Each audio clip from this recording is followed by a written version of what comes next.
everybody. Hello. I'm Tina. And I'm Priscilla. And we are the Sensei Sisters. Today we are talking about setting yourself up for success by warming up and stretching. That's right. And Priscilla's the exercise expert, not me. Hello, Alan James.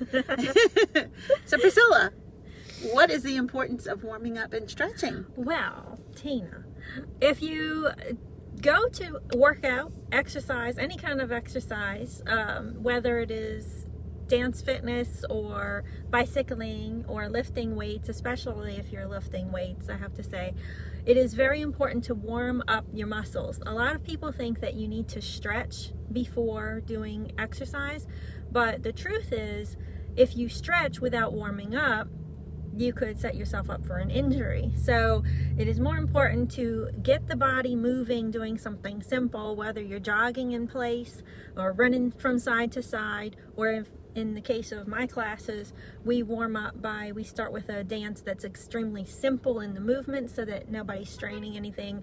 We move side to side and we swing our arms around and move our legs around in a very repetitive fashion so that we are moving our muscles but not straining them, and we get the blood pumping and literally warming the muscles. Some athletes actually will jump in a hot tub, previous to doing stuff so that they can warm up, actually physically, literally warm up the muscles. So you're just warming up. Then when you go to work out, your muscles are ready, they're primed. It's like if you had some stretchy modeling clay or something, or a rubber band. If you think about a rubber band, if you have a brand new rubber band out of the pack and you take it and you just yank it like this, a lot of times it will just pop. But if you take that or like a balloon, if you ever blow up a balloon and you try to blow up a fresh balloon right out the little package, you will bust your cheeks because you're trying to blow air into this stiff balloon. But if you stretch it a little bit, and remember, we're not talking about muscles when I say we're stretching this balloon, but the stretching of the balloon is similar to warming up the body, warming up the muscles. You're priming it. You're priming the muscles in the same way that you would stretch out a balloon, but you don't stretch your muscles because if you think about when you're stretching, you're putting a lot of pressure and tension on them. So the stretching, though, has to come later on. Once you've been doing the exercise, especially if you are lifting weights, because that puts more strain on the muscle, and jumping around and stuff. You don't want to go home from working out, or even if you're working out at home, you don't want to end up the next day being sore all over and not being able to move. You want to work out, I'm going to be sore. Well, the more intense your workout's going to be, it depends, on how much. No matter how much warming up you do, you might have some soreness, but you can really limit it or decrease that soreness completely by stretching afterwards. And the reason is because your muscles have been worked, they are tired, and one of our fans, I'm sorry. It's not my car, is it? I didn't do that.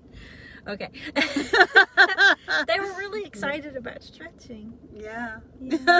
So the importance of stretching, though, is afterwards you want to give your muscles that attention and make sure that they are limber. And it's kind of the reverse thing with the balloon. You're kind of, it's like an internal massage for those muscles. You're giving them that attention they need so that they are not stiff, because if you've been working them, they get that tension in them, and it will stay if you don't stretch them out.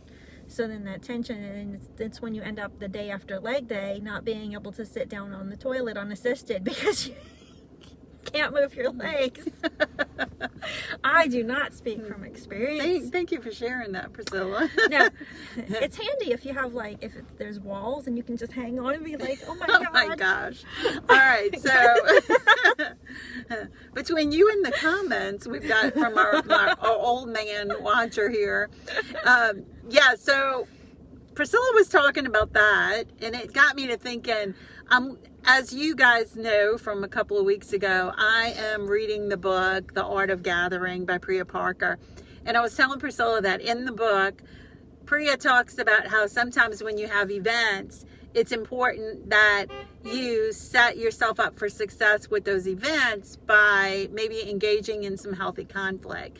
And she talked in particular about an event that she hosted or she helped with, facilitated with, that the people were all from the same company. And so ahead of time, she asked them, what are the topics that are taboo, like that nobody wants to talk about? And she set them up for some healthy conflict by sharing some of the topics that they talked about, but anonymously. She didn't say who said what, and saying what the issues were. So for example, I don't recall that she gave any examples, but one that I thought of from a company I used to work at was that people felt like certain people were promoted over others because of who they knew, etc. So she might bring up something like that, and then they work through it. And she did say that a couple of the participants in this meeting actually started arguing, and she had to help them through the argument and facilitate that argument to get them to a healthy place.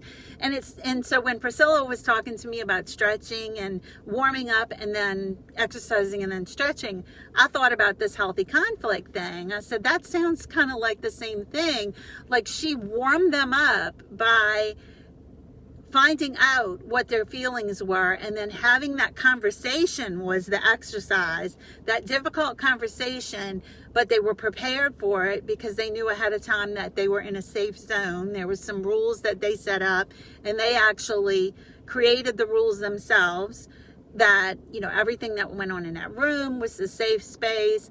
And then the stretch was that afterward, they continued those conversations when they got back to the office and worked through some more of the issues. And so I think just like exercising is difficult, dealing with conflict is difficult, but if you warm up ahead of time and then stretch afterward, it's a safer bet and you can work through that conflict. So we just wanted to share that with you today. You made me think. I was thinking another important part of I made you that, think? Wow, yeah, that's good. is cooling down, because you have to cool down before you even stretch.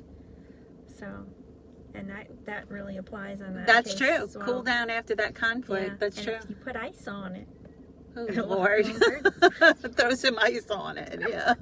I'm not sure how that applies, but Well, you know. Throw ice at the person you have a conflict with. make sure it's really chunky hard ice.